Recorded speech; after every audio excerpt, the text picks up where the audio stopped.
sejak zaman dahulu, manusia itu hidup dalam suatu kelompok atau masyarakat. Nah, di dalam suatu kelompok atau masyarakat, itu pasti terdapat suatu aturan atau norma yang harus dipatuhi. Nah, suatu individu itu pasti cenderung mengikuti aturan yang ada dalam kelompok tersebut. Tapi nggak sedikit juga ada orang-orang yang melanggar aturan atau norma tersebut. Jadi apa sih yang dimaksud dengan norma itu? Norma itu berasal dari dua kata. Yang pertama berasal dari bahasa Belanda yaitu norm, memiliki arti patokan, pedoman, atau pokok kaidah bahasa. Dan bahasa lainnya itu bahasa Latin mos yang artinya kelakuan, adat, atau kebiasaan. Berdasarkan KBBI sendiri, norma itu memiliki arti sebagai aturan maupun ketentuan yang sifatnya mengikat suatu kelompok orang di dalam masyarakat.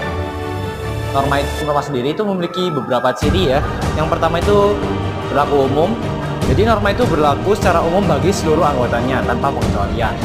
Yang kedua, mengatur perilaku. Norma itu berfungsi untuk mengatur perilaku manusia agar sesuai dengan nilai-nilai yang berlaku di masyarakat. Yang ketiga, dia itu memiliki sanksi. Jadi pelanggaran terhadap norma akan mendapatkan sanksi yang baik sanksi sosial maupun sanksi hukum. Dalam kehidupan bermasyarakat, terdapat berbagai macam aturan dan norma untuk mengatur kehidupan bermasyarakat. Norma-norma ini berfungsi untuk mengatur ketertiban, keharmonisan, dan ketentraman dalam kehidupan bermasyarakat. Nah, jenis-jenis norma ada 4. Yang pertama adalah norma kesusilaan. Norma kesusilaan adalah norma yang mengatur tentang tingkah laku manusia berdasarkan perilaku masyarakat itu sendiri. Pelaku pelanggaran norma kesusilaan mendapat sanksi berupa rasa bersalah, malu, atau bahkan pengucilan sosial. Contoh norma kesusilaan ini bisa berupa bersikap jujur dan adil, membantu orang yang membutuhkan, dan bersikap sopan. Yang kedua adalah norma agama. Norma agama adalah peraturan yang berasal dari agama masing-masing. Standar-standar tersebut mengatur permasalahan yang berkaitan dengan hubungan manusia dengan manusia, manusia dengan Tuhan, ataupun manusia dengan alam.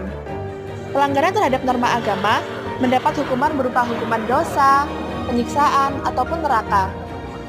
Contoh dari norma agama adalah 1. Beribadah sesuai kepercayaan masing-masing.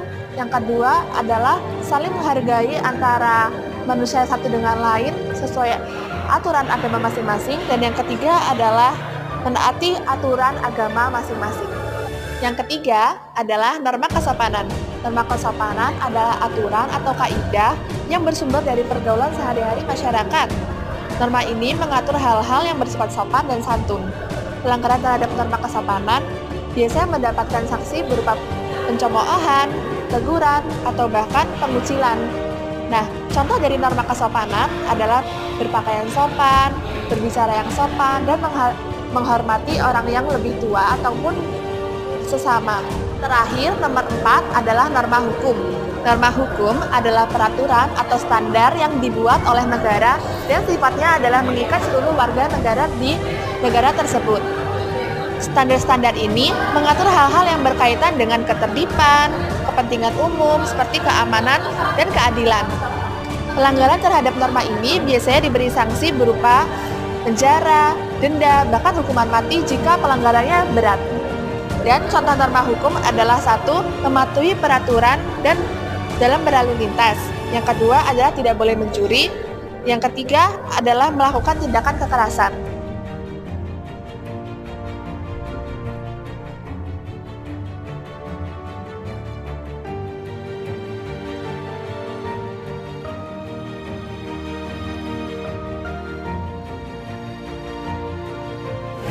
Setelah mengetahui jenis-jenis norma, marilah kita nonton video berikut ini.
ada yang tahu video tadi itu membahas tentang apa?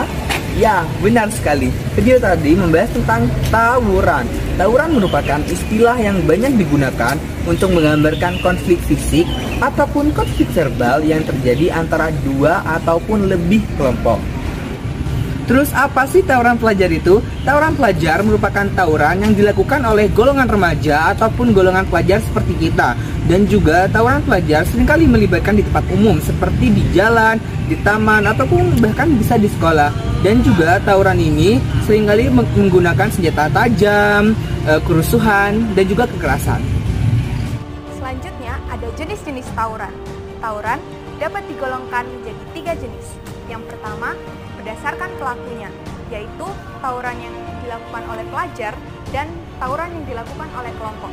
Yang kedua, berdasarkan waktu, yaitu tawuran insidensial yang terjadi secara spontan dan tawuran yang direncanakan.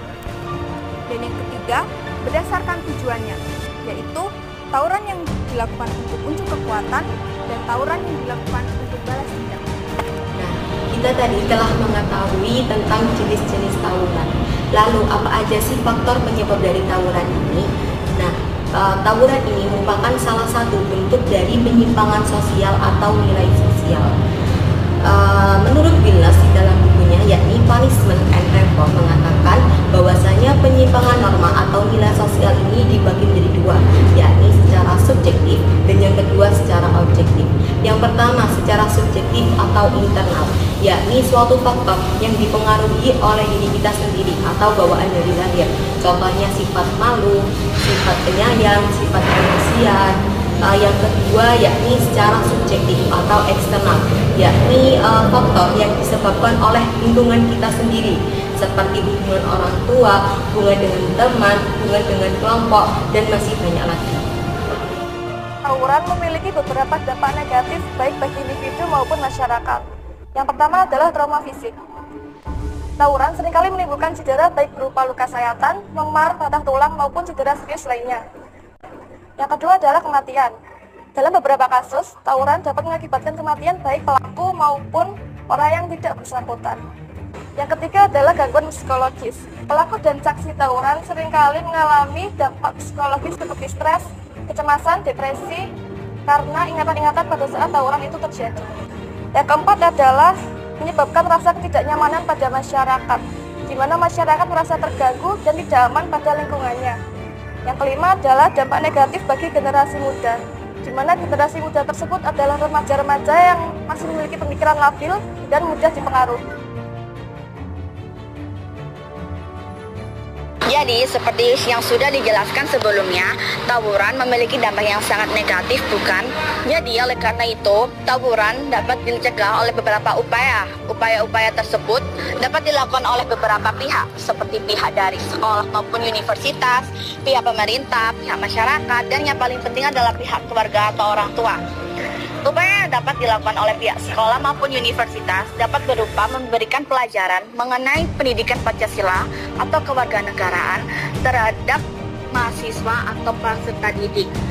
Dan pihak sekolah maupun universitas dapat memberikan pengajaran berupa nilai etika dan moral yang baik agar dapat diterapkan oleh mahasiswa dan peserta didik di lingkungan. Kemudian, selanjutnya adalah upaya yang kedua, yaitu upaya dari pemerintah. Pemerintah dapat menegakkan hukum yang tegas kepada para pelaku tawuran untuk memberikan efek jerah bagi para pelaku tersebut. Dan pemerintah dapat memberikan sarana dan prasarana yang memadai untuk mendukung tumbuh kembang anak-anak. Selanjutnya, upaya yang ketiga adalah upaya dari masyarakat. Masyarakat dapat menciptakan lingkungannya positif di sekitarnya. Kemudian, masyarakat dapat mendukung upaya yang dilakukan oleh sekolah dan orang tua terhadap pencegahan tawuran. Yang terakhir dan yang paling penting adalah upaya dari orang tua atau keluarga. Orang tua dapat memberikan perhatian dan kasih sayang yang cukup kepada anak-anaknya. Orang tua juga dapat memberikan pendidikan mengenai nilai moral dan etika yang baik untuk anak-anaknya dan menjadi teladan yang baik untuk anak-anaknya. Upaya-upaya tersebut dapat dilakukan secara bersama-sama dan berkelanjutan untuk mencapai hasil yang optimal. Diharapkan melalui upaya-upaya tersebut, peristiwa tawuran di Indonesia tidak akan terjadi dan terciptalah lingkungan yang aman dan nyaman bagi semua orang. Melalui video ini, kami berharap dapat meningkatkan kesadaran tentang penyimpangan norma, khususnya tawuran antar pelajar. Kami mengajak semua pihak untuk bersama-sama menciptakan lingkungan yang aman, harmonis, dan menghormati nilai-nilai sosial. Mari kita tingkatkan pemahaman, komunikasi, dan kerjasama untuk mencegah dan mengatasi penyimpangan norma dalam kehidupan sehari-hari. Bersama, kita dapat menciptakan masa depan yang lebih baik bagi generasi masa depan. Terima kasih telah menyaksikan video ini. Dan mari kita berperan aktif dalam membangun masyarakat yang lebih baik.